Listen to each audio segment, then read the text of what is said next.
Ayan, nandito kami ngayon sa Starbucks pagkatapos namin kumain sa labas. Kapi-kapi kami dito sa harap ng bahay. Lakas ng trip namin, no? Magkapi-kapi na muna kami.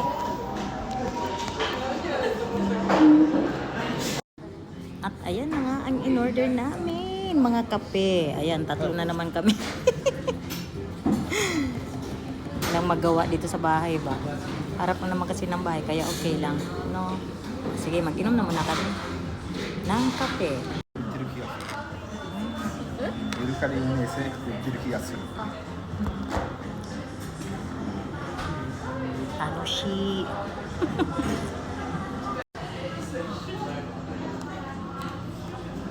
シャツが白から。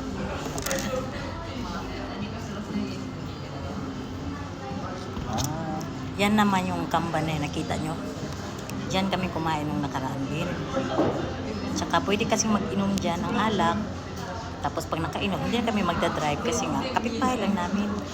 Kasi itong Starbucks din, kapitbahay lang din namin. Kaso nga lang, minsan di kami napunta dito kasi nga pag kapitbahay mo na, lagi mo na nakikita. Parang ayaw mo na rin pumunta. Pero ngayon kami mag-anak, lakas ng trip namin. Pumunta lang talaga kami dito at mag-inom ng kape. Okay, bye for now. Thank you for watching po.